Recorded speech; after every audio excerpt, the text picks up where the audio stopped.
Greetings, everybody. Welcome to another episode of the Q-Tech Connection, episode 8. I'm your host, Andres, and here with me today is my co-host, Mallory. And today, it's an interesting one. We have already shared a little bit of the background of Andres, but today we're going to go a little bit more in depth into his life, into his background, and how his early days impacted who he is nowadays.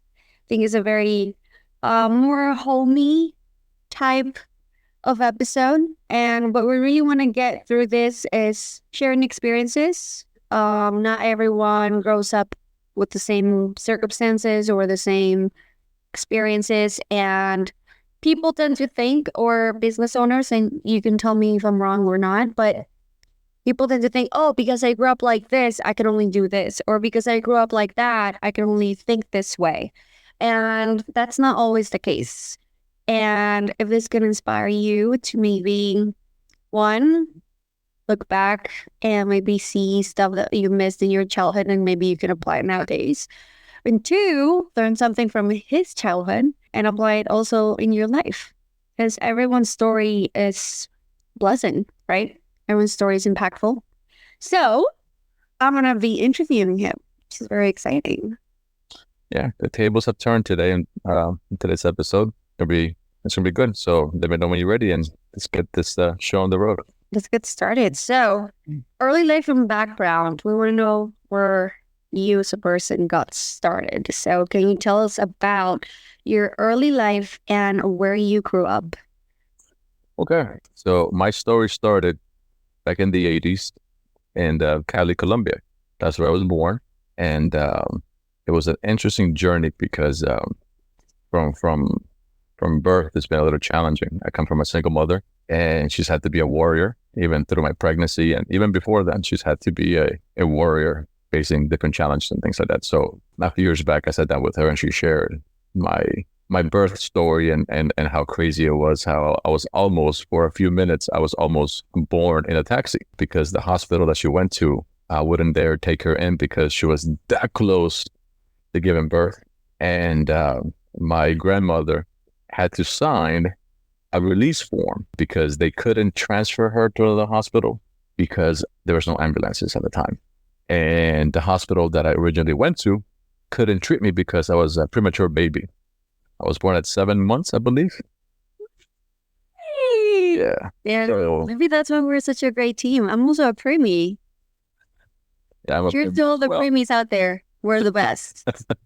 So because of all of that, they wouldn't take her in. And my grandma was a nurse, so she had experience with all of that. And you had to sign a release form, put me in a taxi. And yeah, the taxi driver was very nervous.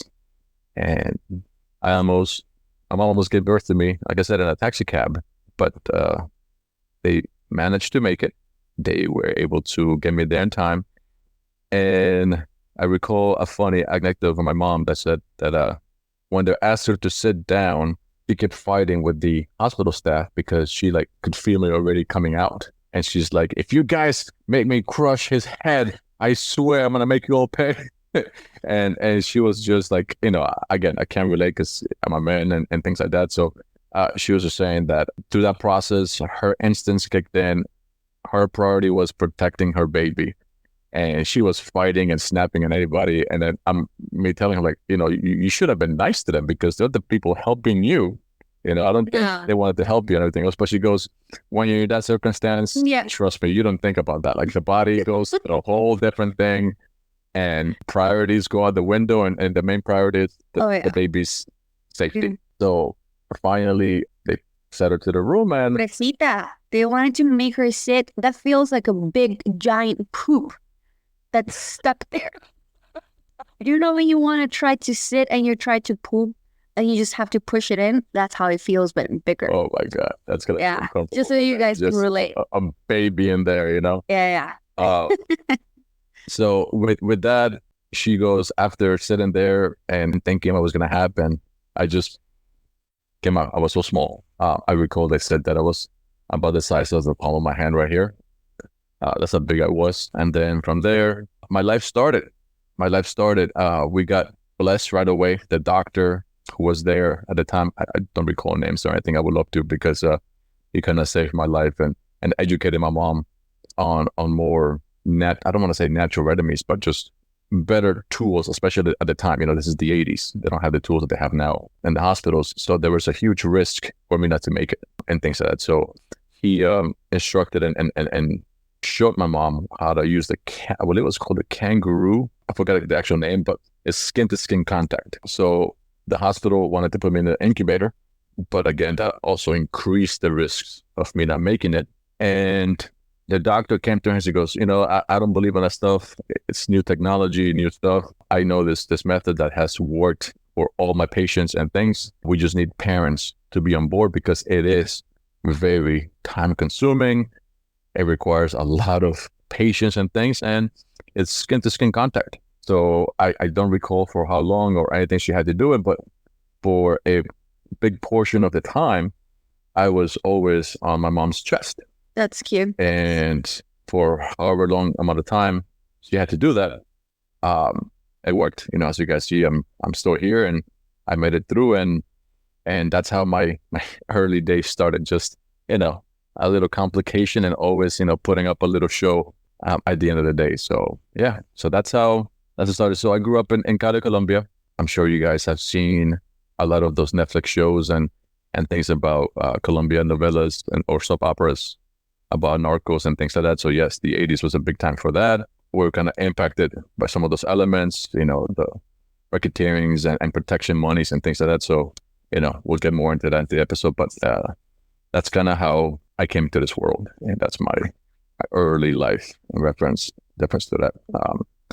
Always been going to Catholic school. I was raised Catholic. I went to a private school. The name of the school was called Claret. It's after a French priest, if I remember correctly. One of the biggest things that I remember, actually there's two things that I remember. During summer, we had to take up electives. And my cousin, who's like my brother, he also attended the same school. And he was a year or two ahead of me. And he also had to attend that summer class. And we both got together and looked at the options. And we both looked at each other and said, hey, let's go to choir. We'll sing and we'll get this done quick. We don't have to do any of the other crazy electives. So both of us show up the first day, and the priest is there selecting the kids for the choir. He asks my cousin to sing. He opens his mouth. I'm sorry, out of here. Gets kicked out right away. Next, I go right after him. Okay, show me what you got. I open my mouth. Get the hell out of here. Next, you guys stuck out. And we were so bummed because I think we ended up having to do some math classes. Oh. And through that process, I learned I was really good at math. Life, it's funny. Sometimes, like I said, I've repeated myself in some episodes. I'm sure I'm going to repeat some things here, but it's when your life has a plan for you, it just happens, Yep. And that's my first walkthrough of me having an idea of, I'm just going to go to the choir because it's going to be easier. But let's say, no, go into math. Take math and hey, you know what? This is kind of fun. And the second thing I like about school is it was on the outskirts of the city. I had to wake up at around 4:45, 5 a.m., be ready, out the door by 5:30 at the bus stop, because it took about an hour and a half to get to the school. Because again, school was so far away. It was up in the mountains of the outskirts of Cali. And as soon as you get to the school, the air changes. It's fresh, all green, clear. And there's trees everywhere. And then there's this river, in Spanish it's called Rio Pance. I'm not sure how to say that in English and stuff, but that's a very popular river. And that river happened to cross the campus. So as you're getting off the bus and you're walking towards your classroom, the first thing you hear is this waterfall and this river flowing through the campus. And then I remember there was monkeys on campus. And you know how in the States, sometimes we said the dog ate my homework. In that campus, we could actually use the excuse of the monkey took my homework, because classrooms. Actually? Oh yeah. Oh, we've had cows go right through the classroom. Yeah, it's very outdoor. So another cool thing about this campus was the classrooms didn't have full walls or doors. It was a roof, and then there was a half wall, and that half wall on the other side outside the classroom was your locker. So over there in that school, you always stayed in the same classroom. Teachers came to your class. It's not like here in the States where you you're the one that moves and you go to, period one is in this classroom, then you move second period, different classrooms. No, you arrived in that class. You stayed in that class the whole day. The teachers came to your classroom. And because of the luscious trees and river, and since we're up in the mountain, the weather was perfect. It was beautiful. It was fresh. I loved that atmosphere because it felt like you had AC. Now that I experienced AC, for those not aware of Colombia, central AC systems are not a thing in Colombia, even to this day. And Cali is a very hot climate. The only difference is if you're from Florida or the Southeast, you know how we have that very hot and humid climate. In Cali, it's just dry heat, and it's just suffocating heat at times. But as you got up the mountain and all the trees and everything, all the nature there, it was like natural AC. And because of the way the campus is actually still very the same. One of my colleagues was there not long ago, and he came back and said, man, the school looks the same. Paint, some new buildings, but it was so now I want to go back and I want to walk the campus. Let me ask you, why you guys had monkeys? The priests liked them. Did they have a meaning, or are they friends or anything like that, or religiously does it mean something? That's a good question. I think it's just because the priests love to have animals. So the priests have a house on the campus, which is just segmented off by a little green fence of trees and stuff like that. So I believe since they lived there, they did their stuff. They did the garden, they did their animal tending. There was cows. They had another section because they used to teach that type of classes were animal care and things like early veterinary school, if you wanted to say, if you were reaching that path. Interesting. They had those classes there. One of the things is, and then so getting your homework or your assignment taken by a monkey, that was a normal thing. Cows sometimes will come through because they escaped or they're running around, and they'll come through your classroom. So it was such a great experience. And again, I wasn't thankful for it when I was there. So it's always kind of school. But as you get older, you can appreciate those things, and that is one place I would love to go back. It made education fun because even though that's amazing. Class and everything, you always felt that. So now, let me ask you. Yeah. Staying in the education is fun because I think that's a great starting point for our next question. Is what were some of your interests and hobbies during your childhood and teenage years? And I think that this ties in with the education is fun because when you find education fun, you tend to find your hobbies easier, Yeah. And were your hobbies, how you said that word? I have it in Spanish, inculcada. Were they induced, I guess, through school or through your family? Because there's two ways of getting hobbies. When your family kind of puts you into a hobby and then you become that type of person, or when you go to really creative schools and you go to schools where they make children explore themselves and then they find their hobbies. So can you tell us a little bit about that? Yeah. So I don't want to mislead our listeners thinking that I was a great student because I wasn't. I was one of the students who did homework. So because I know I'm going to get flagged on this when certain people listen to this episode. What was your average? I don't recall. My biggest issue was I never did homework. I only showed up for the test, did a test, a lot of time passed. I have a mind that I remember a lot of things. Selective memory as well. I want to, because you don't want to remember the things that people are going to call you out. Oh, sorry, no recollection. But with that, I do. As long as I'm listening, it gets recorded here. So because of that, I was able to just do the things. I was always one of the kids who was daydreaming. I was always drawing on my notebook instead of, doing the assignment. I was always sketching. And I guess, as you were saying, education, one of the things that I learned and hobbies through education, my teachers noticed that I always like to sketch. And they were like, I wish you would have done the work, but this drawing is amazing. So they sat down with me and they put me into a arts path, and they saw your talent and then they kind of drove you to that path. Exactly. So I guess, and again, I don't remember because I never looked it up. I was put into school family attended there, so you go there because everybody else is going there, type of thing. Mm-hmm. So it was never a choice, or I had any input in it. This is the school you're going to attend, and that's it. So I never really did any homework research. Was that artistic side supported by your family and outside of school, or was mainly heavily supported in school? So I was raised by a single mother. So from a family perspective, you had to work a lot. So I was always by myself a lot. And a hobby that family drove me into was sports. Since my mom couldn't be home when I arrived from school, because school started at 7:30 a.m. And we were out by about 2:45, if I recall. So usually if you're working, you usually work until 5, 6. So from that time, or even actually, no, she used to get home really late because she owned her own business at one point. So I used to get home much later. So I used to spend a lot of time by myself, and I used to get all sorts of trouble.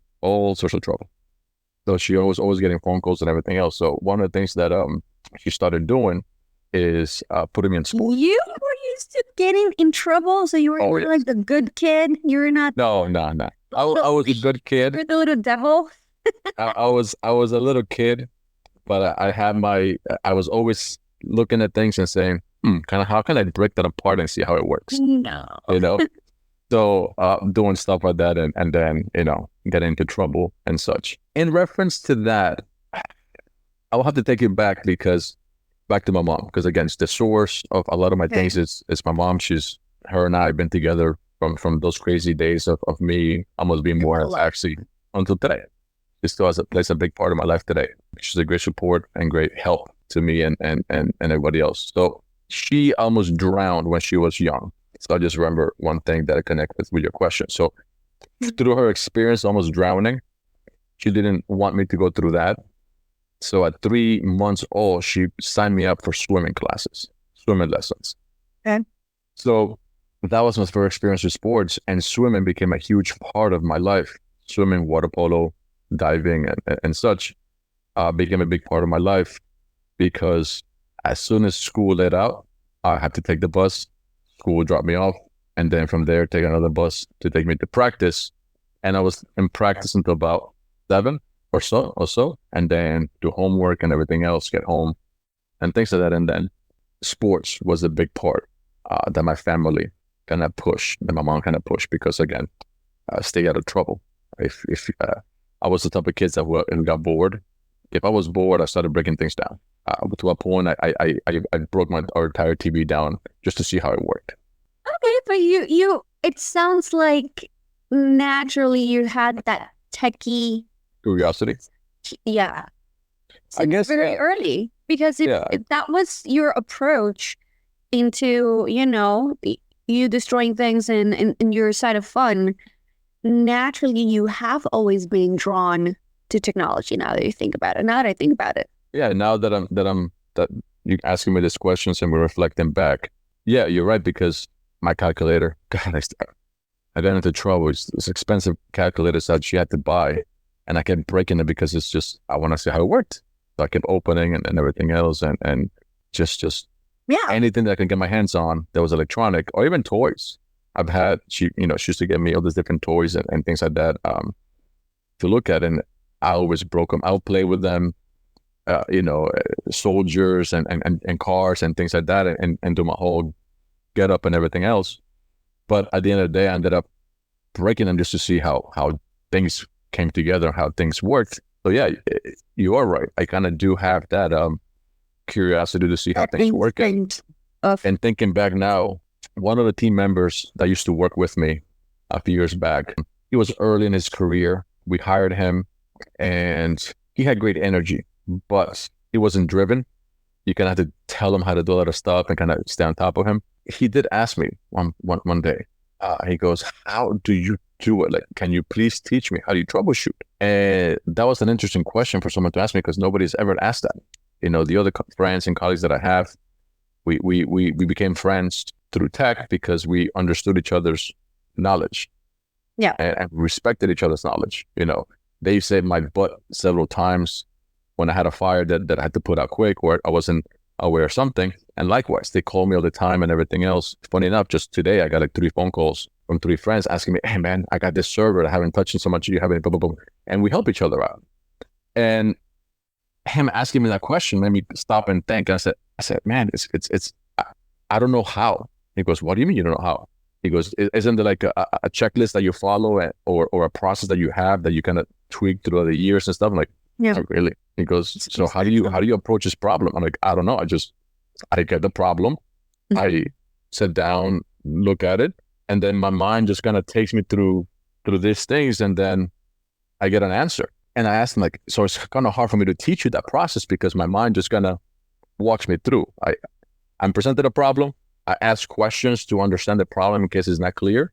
And based on the answers, my mind starts kind of removing things out of the equation. And then I kind of land at a point that I say, oh, let me check this. Oh, just yesterday we had an issue with one of our customers. Server went down and the customer called me directly. So as soon as I saw the number, I'm like, oh, let me answer because it's important.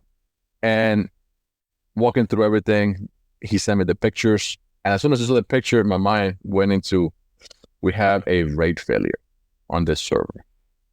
But I didn't want to answer him. And I was on vacation, so I didn't want to take that on. And I said, let me forward this to one of our team members. And I asked them, hey, here's the error message. Go ahead and create a ticket.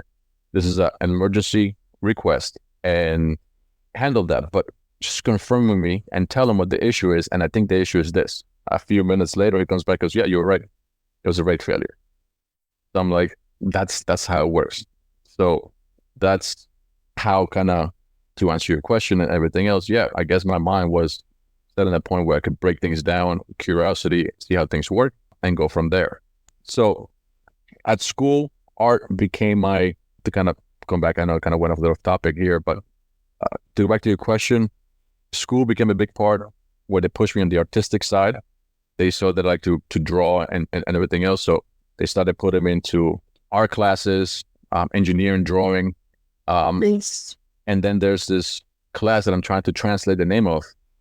It wasn't architectural, but it was something with design. And again, guys, back then there was no computers. So we had this very expensive paper and you were given an assignment and you had to build or draw whatever the assignment was to scale and with the dimensions and the views, the different views of, like, let's say a building. You could not erase. If there was one eraser mark on that paper, a teacher will crumble that paper. Oh no. Throw it away and ask you to start again from scratch. So if you had already invested 18 hours of drawing this building, again, I'm trying to remember exactly what we did. I do remember I had to like put buildings together and do like different 3D renders, again, on paper and pencil. What I learned from that class was that, and it was take your time, analyze the problem,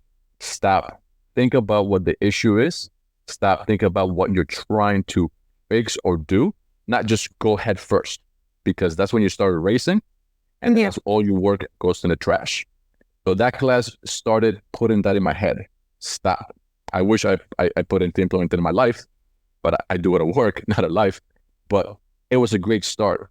And I am thankful for that class because it had, without even knowing, and just now through this interview that you're doing, Mallory, I'm kind of putting some dots together. It kind of set the foundation of how I run the company. And I don't want to get off topic, but we'll get to all that stuff later. But now that I'm thinking about it, like, yeah, you know what? I do implement a lot of those things when I troubleshoot, when I talk to customers. Yeah. I stop and say, what's going on? What is the problem? What do I need to do? And I go through this because I don't want to erase. I'm scared of erasing because I know what the outcome is. That work is going to go in the car and the garbage. In the trash can. Yeah. Well, now that you're touching on that, let me ask you, what was now that we talk about work, did you have any particular subjects or mentors that inspired you for work in your early career or when you were studying? So at school, I had great teachers. I wish I remember their names. I really do. Because again, that school to me said so many things that end up being who I am today. Those mentors, those coaches, I went to Boy Scouts. So I learned, leadership, patience, teamwork, perseverance, all those elements, I remember camping and everything else, 3, 4, 5, 6 days out camping in the wilderness and things like that. And just depending on the people around you through Boy Scouts, swimming and competitive sports.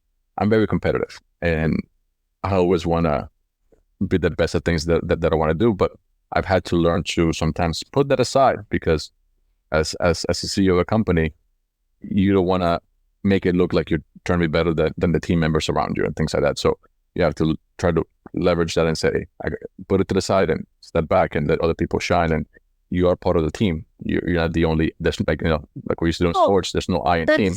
That's the difference. You can be the boss or you can be the leader. It's different. Correct. Exactly. So I like to lead and make sure my team can whoever wants to shine, take it, do it. Because at the end of the day, when we do a good job, it reflects on all of us. Correct. As a team, as a unit. And then through art, I was able to, through my art teacher, which again, I wish I remember names, but through her, and actually there was two teachers for art. They showed me that. They gave me the life lessons that nowadays I have a structure, I have a way of thinking, a way of doing things to avoid erasing and making those mistakes at work and things like that. Subjects, even though I like math, I was never really like applied to it. So my favorite subjects and things like that were art because I could express myself creatively. Science and history, I've always loved history. I don't know. It's not because I want to learn from the past or anything like that, or it was just, I don't know. I love learning. I love knowing about stuff in the past and battles and World War I, World War II, the challenges and how crazy those times are and lessons learned and especially technologies and how technology evolutions through war. As sad as war is and things like that, some of the biggest achievements in humanity have come out of war. A lot of the stuff that we have now, if you open your pantry and you see a can of corn, a can of beans or whatever, that's World War II and World War I because they needed to find a way to, actually, no, sorry, I take it back. Actually, Napoleon, who started that. He needed a way of moving food around. And he went to this French inventor. And that's when he kind of developed the can concept. And then it got explored, but again, war and things like that. But I don't want to get off topic. So I like that. So those are the kind of things that I liked. And then at work, I never did anything technology at work. My mom's was one of those places where you'll go and they'll install the AC unit to your vehicle during the summers and sometimes after school, depending on my time, but mostly in the summers. I used to go there and work with her and the team members. That was a great experience because early on through that, I learned the patience and how to deal with things. And on top of that, I was able to spend a lot of time with my grandparents. My grandparents had a farm, or they're still there. The farm is in the outskirts of Bogota. So sometimes during the summer, I used to go there and spend a lot of time with my grandma from mom's side and grandpa. And through them, I learned the love of nature, the love of horses, animals, agriculture. Actually, one of my lifelong dreams as I get older is to live in a farm because it's spending those times hiking mountains, hiking trails, digging potatoes out of the ground with my grandpa, put them in the back of the horse, getting on the horse and visiting and bartering because I learned how to barter through him because he'll take a sack of potatoes and come back home with like 5 gallons of milk or something like that, whichever. But he used to go different stops. It was crazy. It was crazy times, which we'll go back and look at him now. But for me, now that I'm older, I cherish those memories because I was able to spend time with him, learn his ways. I learned how to sniff the air and tell if it's going to rain. Okay. Through him, I learned how to play poker and things like that. So I've had family members who became mentors. I didn't know it at the time. Again, I was a little kid, so for me, it was fun. But looking back and now to your questions, I sit back and I say, yeah, both my grandparents from mom's side were a great influence because they taught me how to, cooking. I love to cook. And that was my grandma. She was always making arepas or she was making this chocolate balls. God, they're so good. And everything else. And through that, that's kind of learned different skill sets, which nowadays, again, now I can come back and connect. I'm sorry, what was that? You apply them through work. Yeah, I apply them to work and to my own self. Like, again, why do I like cooking? she showed me how to start cooking and everything else. And I kind of learned and everything else. Why do I love nature? My grandpa. And now I understand, why I want to go back to those times, because those were some of my very happy childhood memories. Just being out there in the wild with him on a horse. Some great memories. Awesome. Now let's go back a little bit to work. How do you transition from your early roles into more significant positions within the industry? So for that, I have to take you back a little bit to high school. Okay. I never did anything technology. I never touched a computer. Even when I moved to the States, I never touched a computer. I was always outside. It was my love of nature. I was always camping, going out, spending time with friends outside, doing sports. It's so funny. Let me interrupt you right there. It's so funny how you're describing this very... different person? Yes, this very savage, natural, old school type of person. Like your soul is so organic, let's say, kind of like very into nature, very into... And then your work is complete opposite, like everything that you have described is literally the foundations of what we have nowadays, agriculture and how things started and history and all these things. But then what you do for a living is futuristic technology. It's the complete opposite. So it's so crazy how your upbringing, it's literally the yin, and then now you're doing the yang, and then you're just using it together.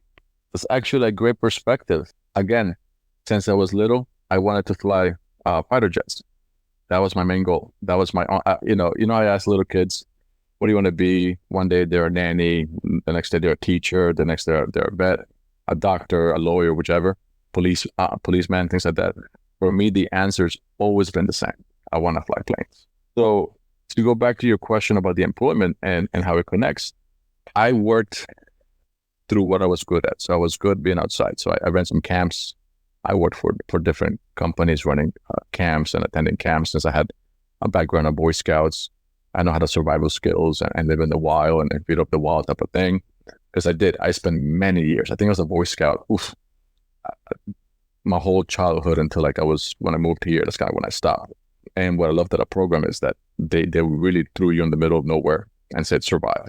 I don't know how to do it now, but I'm sure it's not as pampered as, or something like that. Because I've seen some friends with their daughters and friends and Boy Scouts or Girl Scouts. And I'm like, really? That's what you guys do? Wow. No, back in, I'm going to sound old. Back in my day, back in my day, we had no shoes, 100 miles walking barefoot to the snow type of thing. But yeah, it was great. And to your point, it's again, as you're putting me through these questions, you're making me think, because I never really sat down and thought about who I was in reference to that. It's always been work. Work has been my main factor of how I analyze myself, but not in this way that you're asking me now, like personal and things like that. So yeah, I love nature. Anytime I go to Colombia to visit, as soon as I land, I go out to the wilderness. The first thing I do is jump on, besides saying hi to the family, I jump on my horse and I go crazy. And that's it. If it was up to me, if I have any other responsibilities, I'll be out there in the mountain somewhere with my horse and just going nuts. That is where I find my peace. That's kind of when I recharge and everything like that. So I was a lifeguard. I was a swim coach, ran some camps, did stuff like that. And it wasn't through my high school. When we moved over here, I kind of shared this in the previous episodes. I'm not going to go too into depth, I think, on it. But when I moved here, I finished middle school. I had to take some additional credits. I had enough credits that I skipped some years, but I didn't have English and I didn't have American history. So I had to go to school to pick those up. So I went to a public middle school. That was a big difference. Wow. For me, that was a big shocker because, again, I was used to going to private school type of thing. So that's a big difference. I got into a bunch of fights. I won some, I lost some, things like that. And when it came to high school, that's when we kind of pivot. And I remember, like it happened yesterday, I said that to my mom and said, you know what, I'll go back to Colombia. I'll finish high school, maybe in college and go. And at that time, we were praying an activity. My mom was very stressed and everything like that. It was very stressful. our time here was stressful. She came in, she had to change a lot of stuff. It wasn't pretty. And she hid a lot of the stuff for me. It's just now that I'm older, she shared some of the story, and it was a tough time getting here. And again, it's another thing that I owe her a huge gratitude, and just words can I never repay or anything I do, because if it wasn't for her, I don't know what would be my life now if it was stuck in Colombia. But through her hard work and everything, and she was praying, the priest overheard, and he said, there's a high school right down the street from here. So as the dear listeners know from previous episodes, I attended a private school here in Florida, Chaminade, and that's how I was introduced to that school. The priest said, hey, just go check them out. Well, since we were just settling in, that kind of stuff, the times were not great. We couldn't afford a private school. So when we met with the admissions department, they saw my grades, they saw how robust my curriculum had been at the other schools and everything else. I got a scholarship, and that scholarship paid half of the tuition. And tuition back then, I think it was like $7,000-8,000 a year. But that was a lot of money for my mom. Again, single mom, just getting in and everything else. That was a lot of money for her. We kind of had to leave everything behind when we moved over here. So, okay, great. I won 50% scholarship. So what we're going to get the other $4,000 from, plus uniforms, plus all the other stuff, because in private schools, tuition is one thing, but there's so many additional stuff that you have to pay for. We spoke to the school, and I guess looking back, I was destined to be there because the doors just, everything opened. I believe it was the finance director at the time with the admissions director. They were like, you know what? We have this program called work study, where after you're done with school, you come in and start working in the cafeteria, cleaning dishes, cleaning the tables, cleaning everything, or with maintenance. So at the time, the cafeteria was already full. So I was put to work at maintenance, and that will pay the other 50% of my tuition. So at the beginning, it was weird because I'll clock out of school 2:45, and by 3:00, I had to clock in and work in maintenance. So a lot of my friends would be like, hey, let's go play. And I might sometimes, oh yeah, let's go. But then Coach Ray, I will never forget him. Shout out Coach Ray.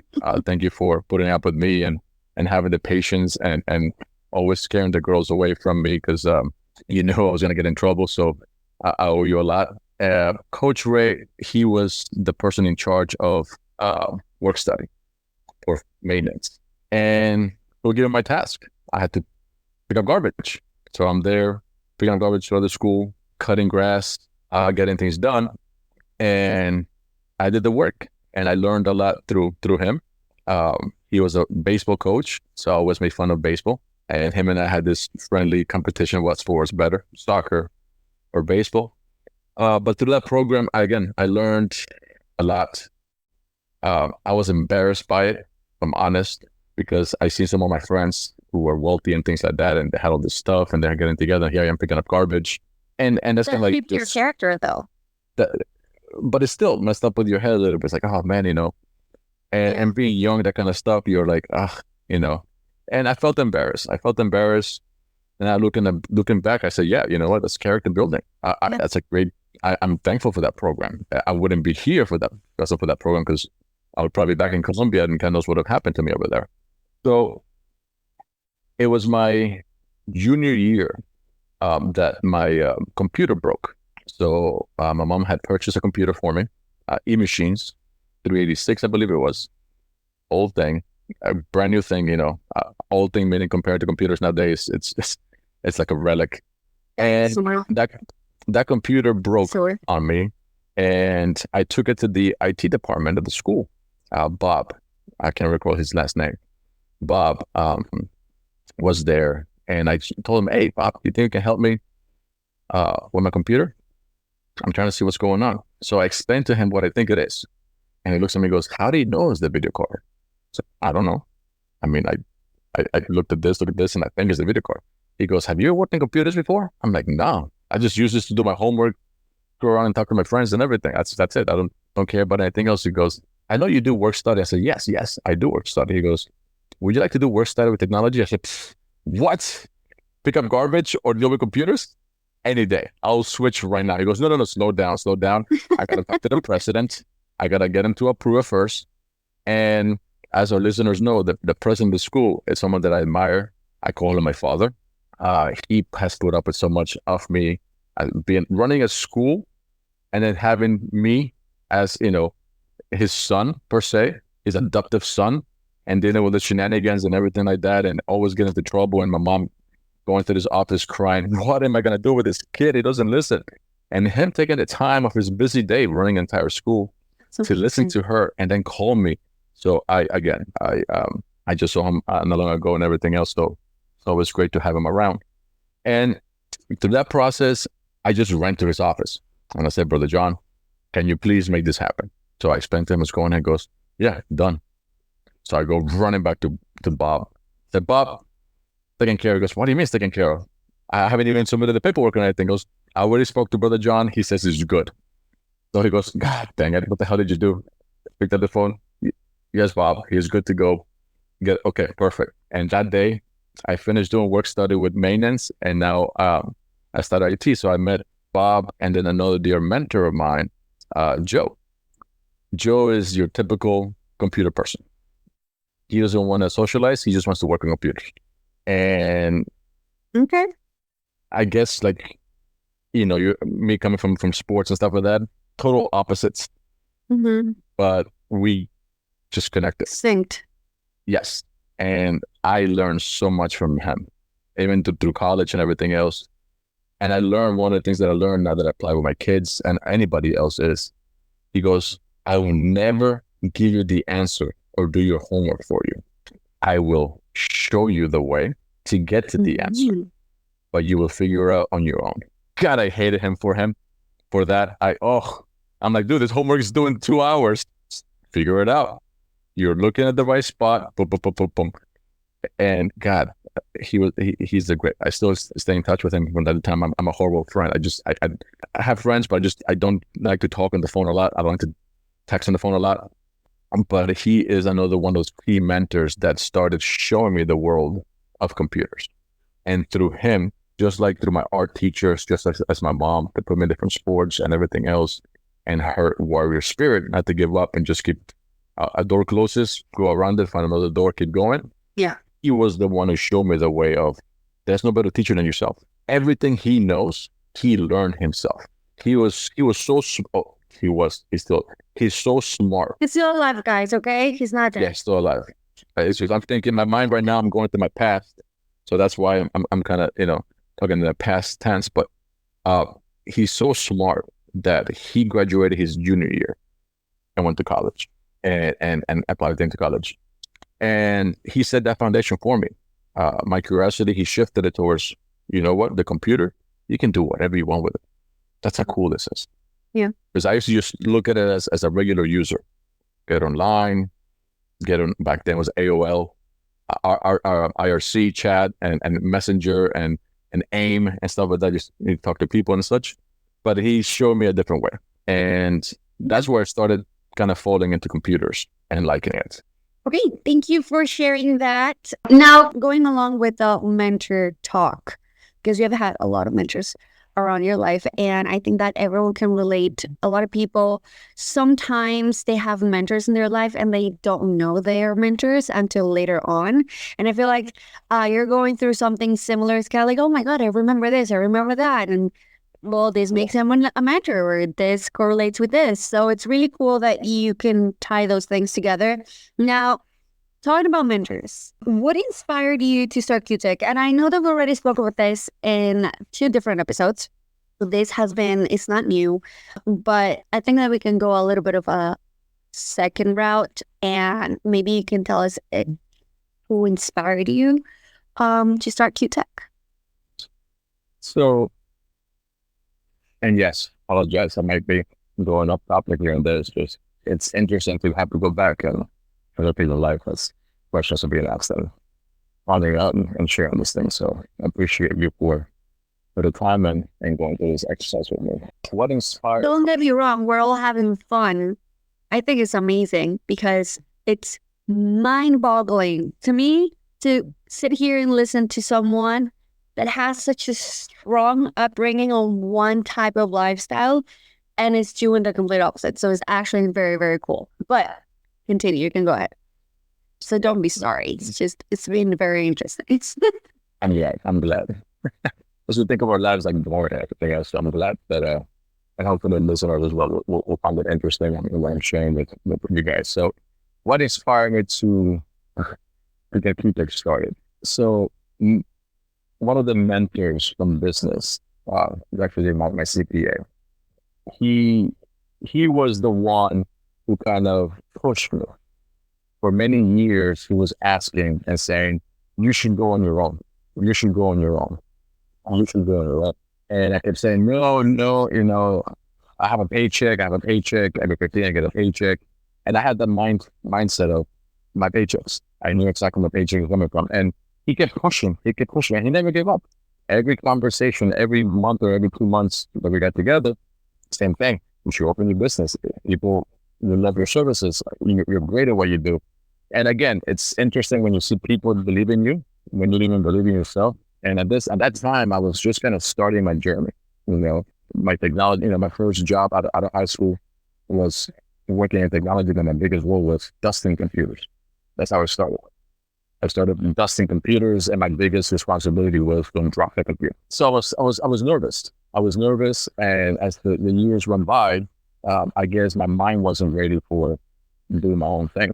And he saw it. He saw my potential. He saw me through an eyes of older and dressed. He goes, man, this kid is going to be good at. I see that he's got that foundation. And it got to a point where finally, when I was satisfied with my skill set, and you know what, I went from my biggest responsibility being dusting computers and not dropping them to the ground to actually building them, setting up entire infrastructure from scratch, and being responsible for multiple team members. That I went back and I said, you know what? I think you're right. I do want to open my company as well. I kind of already have the paperwork ready for you. And it pushed it, and he opened it. As listeners know, still at that point when he did all the paperwork and when legally the company was open, it sat for many years as a hobby. It wasn't until I got tired of the corporate day-to-day, always in the phone, always on call, always dealing with personal issues, always handling that I got tired. In 2016, I decided to quit. I had no plan. It wasn't like I really had done homework and say, oh, I got this business perspective here. I know I could get hired anywhere. That wasn't an issue. I already had less with networking, and my name is already known and everything else. And I had some job offers at the time. But I didn't have a plan. I didn't go to Indeed and put in my resume. I was so tired of it. I quit, and it was Christmas. So I'm like, my goodness, I'm quitting right before Christmas. And at that time, I never forget it because one of my friends said, you're crazy. You quit your job and you're buying a house as well? And I'm like, yeah, I'm in the middle of closing as I quit my job. So that was a little crazy.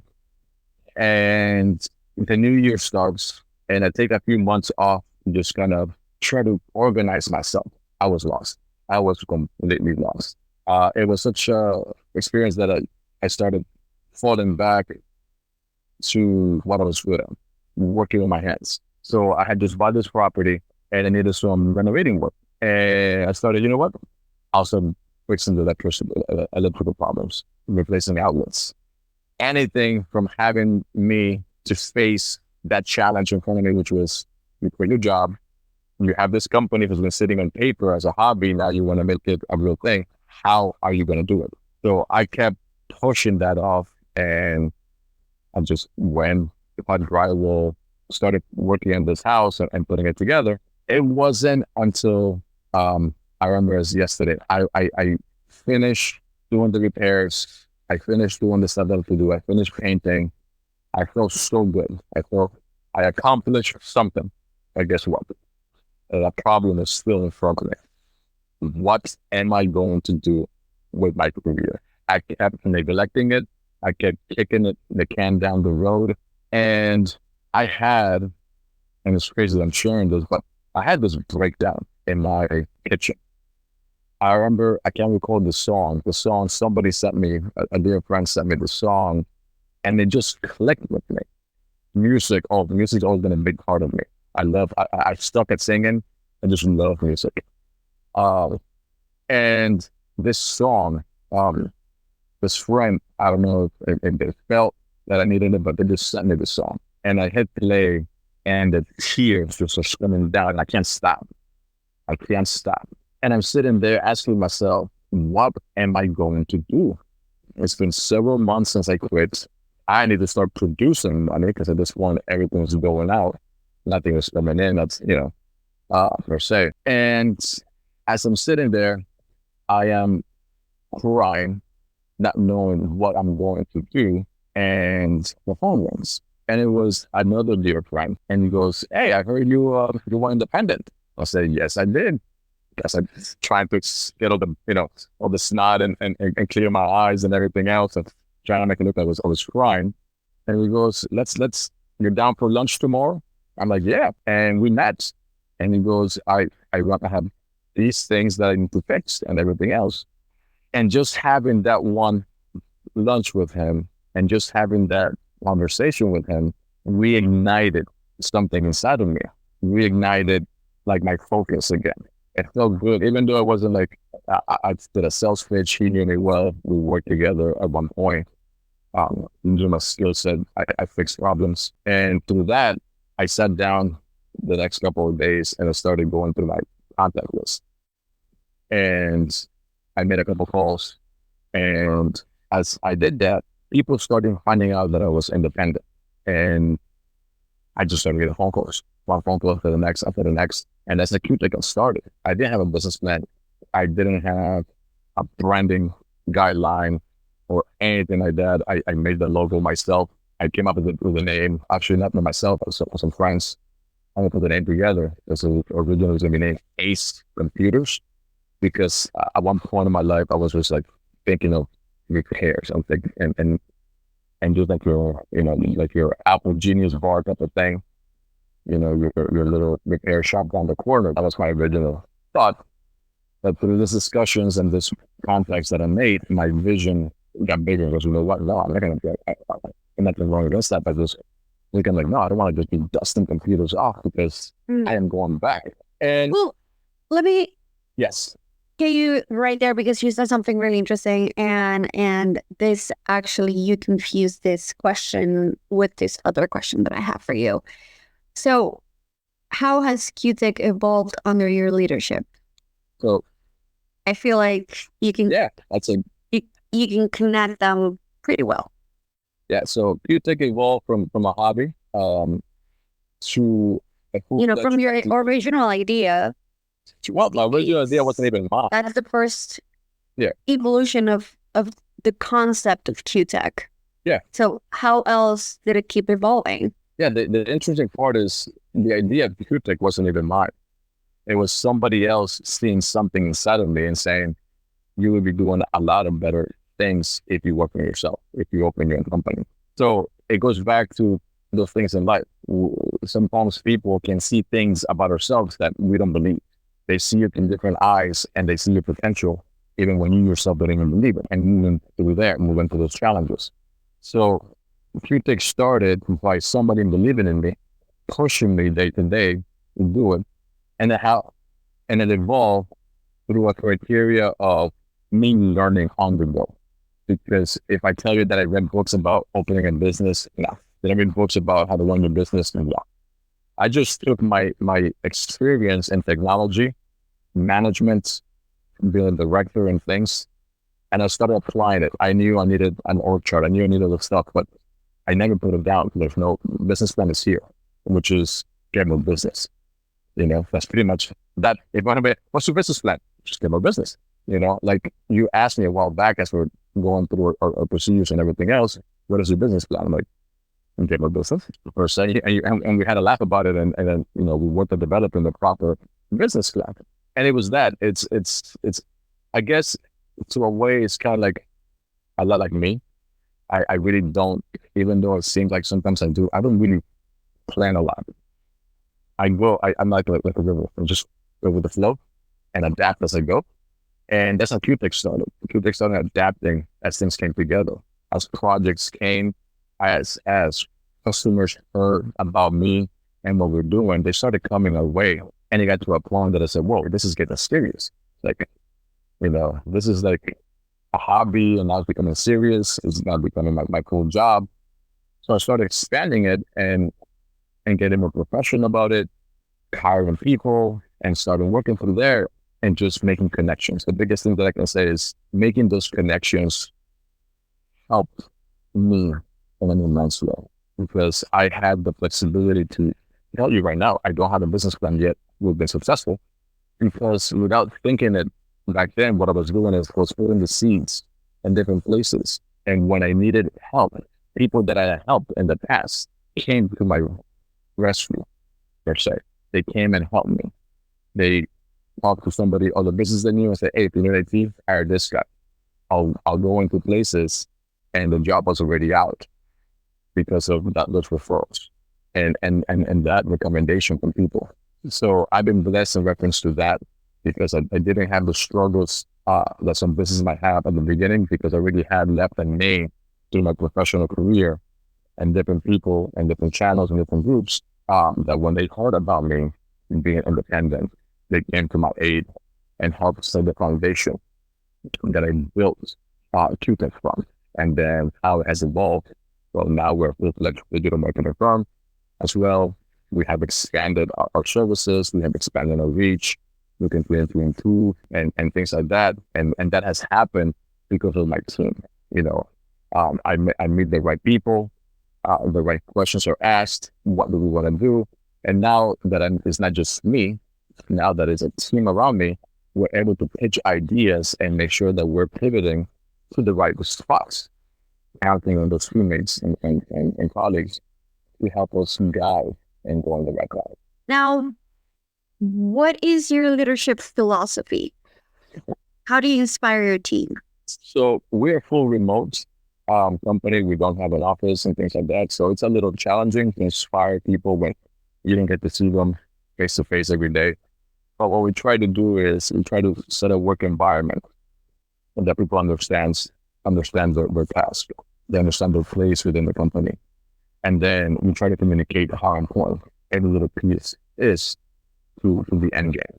How your part is important, because if it wasn't because of you, we wouldn't be able to have a final product, a final service.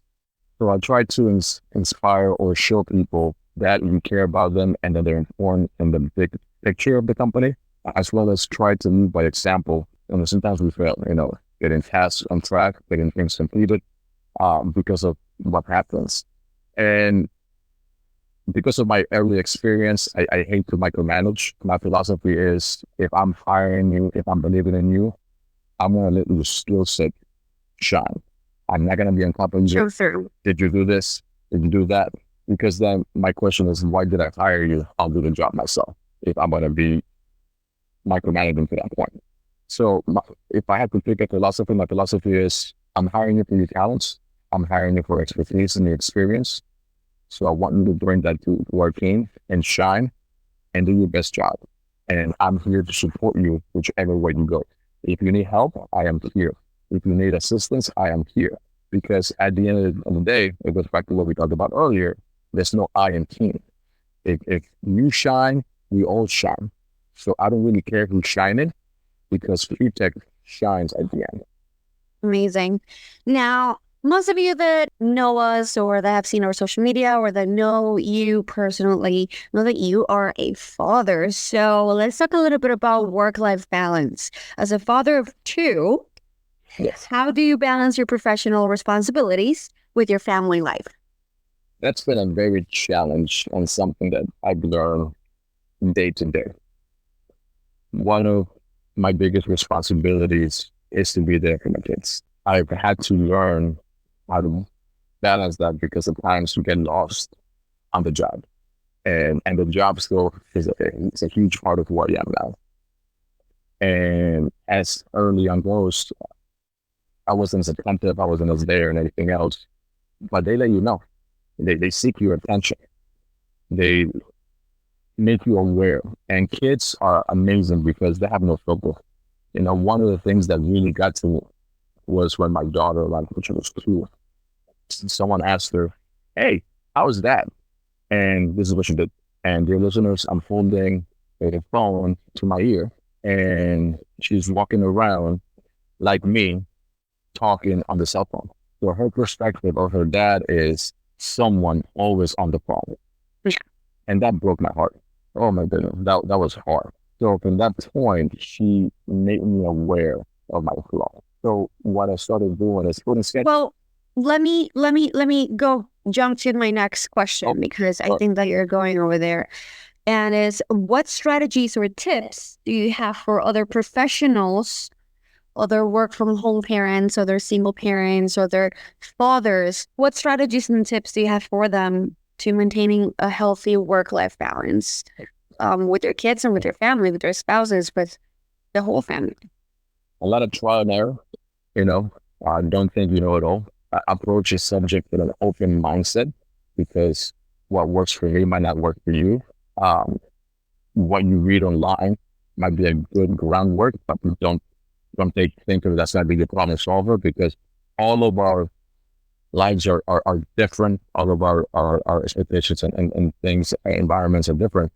So what has worked for me is, after that wake up call for my daughter imitating me as someone always on the phone, I started putting rules on myself.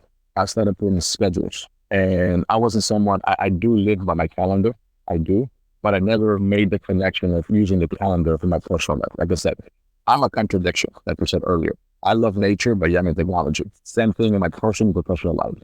I don't apply that in my things that are professional into my personal. If I did, oh my goodness, it'd be fantastic. But I don't. So I started putting a schedule into my personal life and work life. I started stopping myself, forcing myself to stop working at X time, engaging with my kids. I pick them up. I go to their activities. I take them. We cook. We have fun. We read books. We play. I engage with them. I ask them about their day and things like that. And what does that mean for me? That when I stop work, the work is not done. It's still there waiting for me. But I'm present with my kids during the time that I'm allocated for them. I put the phone away. I want to engage with the phone. And I go through and I give them that attention. So by the time they go to bed, I have given them my 100%. And then once they're in bed, I resume my activities. Yes, it sucks because I could have finished much earlier working and had the rest of the evening or everything else for me, but I chose to be a dad. I chose to do that job. And as listeners know, I grew up in a single parent home. I didn't have a dad. I've had father-like figures. I've been blessed through my life to have those individuals and I've met them. And it's something that I wanted to add. I wanted to end that cycle because I didn't want my son to also experience what I did. So I've had that motivation. I've had that aspiration. And some people tell me that I overcompensate and things like that. But I'm like, you know what? I am still learning this process. And all I know is that my kids are happy. They're well behaved. They take interest in what I do. Our relationship has improved dramatically. I have learned from them patience. I suck at patience. I have no patience. Well, and let me give you a stop right there because you're jumping to my next question. Okay. I'm bringing you into your next thing. How has being a parent influenced your approach to work and leadership? So that is great. It's a great segue to your question. So yeah, so learning from them, sometimes as adults, we put a mindset that, I know better, more than your kids are dumb type of thing. They're not. They're very small because we forget that they're a blank canvas. And we humans, we want to learn. We're curious. And if you spark that creativity, that curiosity from them, it's amazing the things that they can do. And I've learned patience because I am not a patient guy. I have zero patience. When I started working in tech under my company, my mom used to be like, what? You're going to do that? How? If I ask you a question and all doesn't work, you blow up on me if I don't get it right the first time. And I'm like, yeah. But, so I learned patience. I learned trial and error. I learned that, yes, you might be quick at picking things up, but other people are not. And you have to give people chances to learn it and do it. So they have made me a better person and a better leader because I have to now, just like I did my approach on troubleshooting, I stopped, think, and analyze. I have had to learn that myself with that. Stop, let the emotions kick in. What's the problem? Why are they upset? Or why they're upset with you? Analyze it, come up with a solution, something to say, and trying to diffuse the situation instead of adding more fuel to the fire. So they have really helped me with that, because sometimes we get caught up in the moment that instead of de-escalating, we escalate by adding a few things. And then we expect a different outcome and we get frustrated because they're not calming down or they're getting worse. No, you took the wrong approach. So patience and listening, that's the other one. Learn to listen, because sometimes we think maybe they're the smartest, they might have the answer. Just listen, because just by the act of listening, you're showing respect to the other person. You're letting them know that you care because you are listening to their problems. And like I tell my son and daughter, I'm not going to get mad at you if you tell me the truth of what happened. I will get mad at you if I find out that you lied. So building trust. And that's another thing that I'm building trust with the team. I trust them to get a job done. And that's how I'm transferring life lessons between both the business and personal father experiences, because they connect. It's amazing how they connect. Okay, so now our last question for looking forward is, if you could give one piece of advice to aspiring entrepreneurs, what would it be, based on all of your experiences, your upbringing, your childhood, your work-life balance, and everything that you have discovered about yourself and applying in your business and your life? So going back to my early years and everything else is listen. There's people out there that know what they're talking about. There's people out there that have the skill set to see your potential. And I fought against that a lot because I didn't see it as my interest, but it was. So listen is one big piece. Two, if you're lucky enough to find people who are telling you these things, cherish them. Really keep them and be thankful, because not all of us have the opportunity to find these mentors who take time. Because remember, one thing is a family member, another one is a complete stranger coming to you and giving their time, especially business people who value their time. You know, their mindset is time equals money. So if they're taking their time to tell you, hey, you're doing X, Y, Z, cherish that connection. Three, believe in yourself, because. Okay, but that one is, it's the cliche one. It is. So expand a little bit on that one, because I feel like everyone hears, oh, believe in yourself. Everyone says that. Believe in yourself, because just as I was saying to our listeners that I was sitting in the kitchen crying because I didn't believe in myself. I was scared to make that step. I was scared of failing. I was scared of looking like a fool and letting the outside pressure and people say, told you you're going to fail. There's people rooting out there for your failure. But what I mean with believe in yourself is not be afraid of failing. Because if you go back in history, some of the greatest achievements we've had as humankind came out of failures. Some of the biggest companies out there are not the first company somebody built.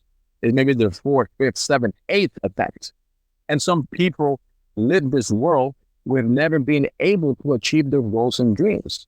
But guess what? They can go back and say, at least I tried. There's no better regret or worse regret than looking at the last hours of your life and saying, I wish I would have done this. I wish I would have said that. I wish I would have done that. So dear listeners, believe in yourself to take that first leap of faith and say, you know what? I'm going to do it. And if you fail, it's okay.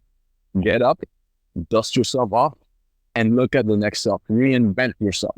When I was in college, I met a 65-year-old who at that time was reinventing herself at 65 years old. That's It's never too late. It's never too late. 4, surround yourself with people that have your same mindset. If you surround yourself with people that drag you down, it's going to make it challenging for you to believe in yourself. Find your circle, find your clique. Sometimes we have to purge our friends because they're dragging us down. It's hard, it hurts, but you're going to thank yourself later on, because sometimes you're moving in one direction while they're going somewhere else that doesn't benefit you. Follow your path, believe in yourself, listen, and always keep moving ahead. Lastly, do not compare yourself to others. We have our own internal timelines. Something that I learned, and I can't remember the source that I learned this from, is we all have an internal time zone. Just because Johnny at 12 opened a business and became successful, you don't have to compare yourself to Johnny, because maybe your path is later. Your success is not driven by someone else's success. Your happiness is not driven by someone else's happiness. Find out your time zone, because you might be someone who opens a company at 50. You might be someone who becomes a CEO at 50. Or there's someone that makes a great invention at 50. But if you stop yourself because at 20, you haven't achieved those things because somebody else did, you're never going to get there. And your listeners, those are some of the things that have helped me and I go through my dark times. When and I'm telling you, there's points it's easy to say, but I still do. I doubt that, why am I doing? Is this what I want to do? And you have to stop and reassess and look back at what you have achieved. Because when you look back, you're thankful and you say, you know what? I am lucky. I'm alive. I'm healthy.